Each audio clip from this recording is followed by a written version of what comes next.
See, as I said, you notice immediately a big height. Yes. A big height advantage, and Dwanya So is a lot thicker. Fight tall, how to Yeah. keep his long limbs, keep his Absolutely. opponent at the edge of those where the power is going to matter, and not let him get inside. Yeah.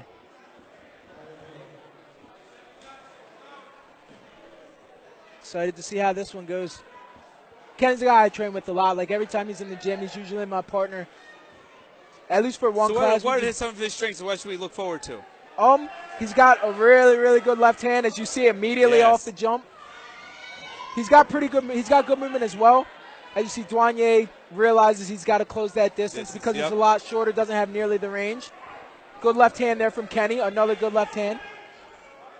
The footwork when you're just boxing matters so much more because it's a lot harder to control that guy barreling in at you. Yeah, but one thing you can do with a barrel in, maybe throw like a check hook to get him, and then he's just swinging at air. He's coming in down, there. Spin him. And I mean, if they're barreling in head down, you just throw a good uppercut. That should usually stop them. Yep. Kenny does what's smart there, in my opinion. Tie him up when he's trying.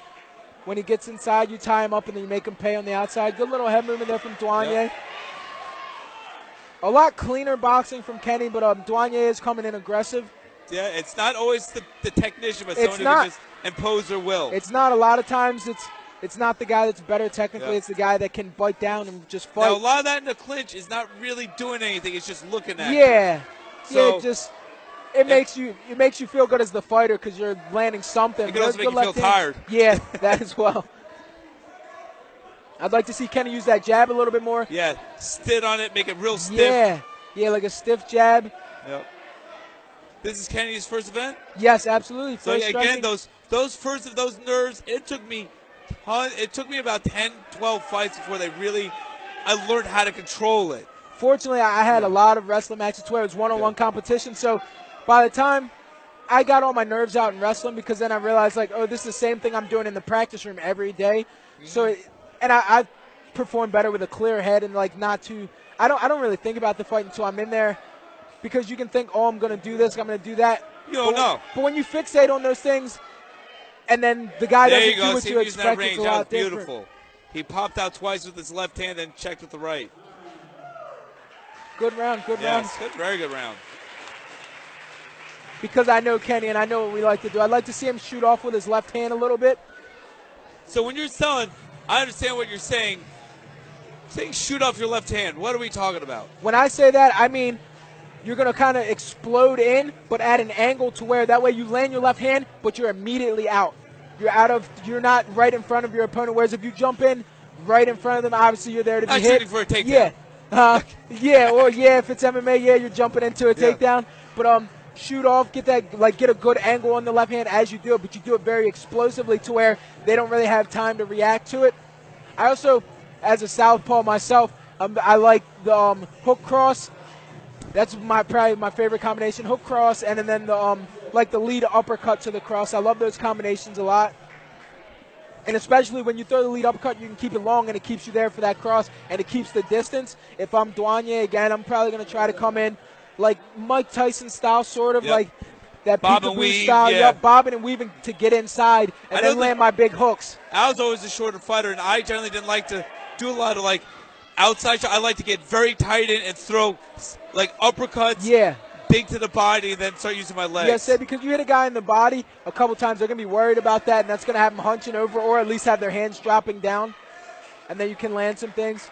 But I think with my last amateur fight, I started realizing I just went at his legs and his body, and I would just go to the head when he would drop his hands, but I wouldn't go after the head. Absolutely. You hit him in the body till they drop. There's that shoot-off left hand I was talking about. Beautiful.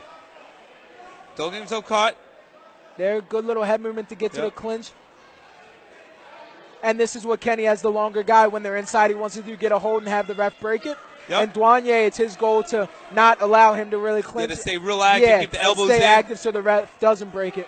Yep. There, that was left good. hand. He's pawing out with that jab. Yeah, Kenny looks very composed for a guy who's first striking match. Dwanya is doing a pretty good job of trying to not give Kenny too much distance. Yeah, he is. He's trying to stay. It's hard not to respect the jab. It's a shorter fighter, it's sometimes frustrating where it's like he's hitting me and I can't hit you back yet.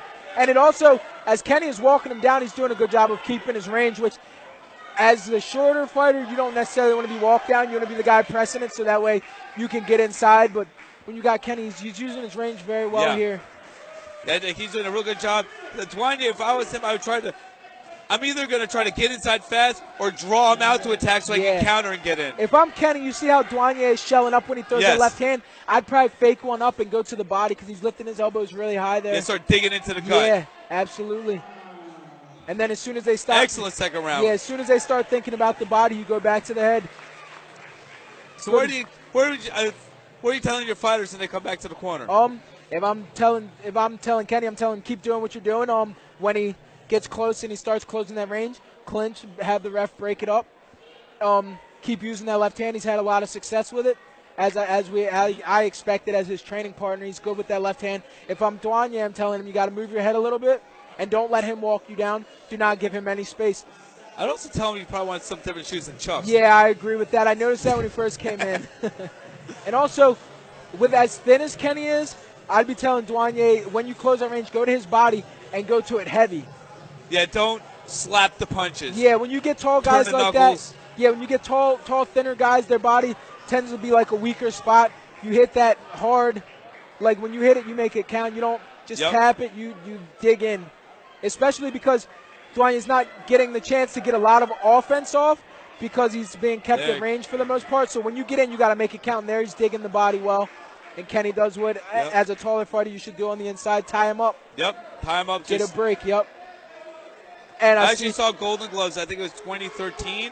One guy won the whole thing with a jab, a double jab cross, and you would just fall on the guy. And the guy could never counterattack him. That's all you really need. People think, people get in love with these like super fancy things. It's like the basics a lot of times win fights. It's not always about having to knock the guy out, but you can. If I'm Kenny here, now that I've been tying up for the first 2 rounds, I'd probably tie up and then break on my own, not let the ref and maybe slip a couple strikes in there.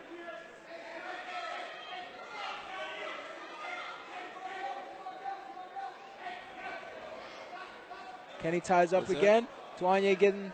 You gotta listen to the ref's. Got to be a little bit more assertive there. Yeah. If you're gonna break, don't want ambiguity. Yeah. As soon as it's broken, it should be completely broken, and if not. And having been a ref, it takes a little bit to get your feet underneath you as a ref. Yeah, absolutely. I know. I plan to ref at some point, but I know it's not going to be easy. Especially everyone hates you. Yeah, I'm going to second guess things. You want to do everything perfect, and we're all humans, so that's not possible. Kenny goes to the body there. Dwanya has been switching back and forth, I believe, from southpaw to orthodox. Yeah, if I'm Kenny, go nice, just stiff jab for these last 30 seconds and keep him off of me. Looks like Kenny's getting tired, but both of them have put in some hard rounds. Yeah, but he comes forward, right forward. Yeah, but he needs to not. You don't want to walk forward being taller. Pump the jab. He's not. Yeah, there he's not keeping his range. There he gives a little showmanship. Sell yourself a little. There we go. Nice floor at the end. And excellent fight. Nice floor at the end of the round. That was good. I'm very happy with what I saw from Kenny. Is it freezing up? Yeah, I'm very. For those watching at home, we're sorry that it keeps freezing. Again, the internet here is being a little spotty. We do appreciate with you bearing with us and joining us at this event. Absolutely, and I'm going to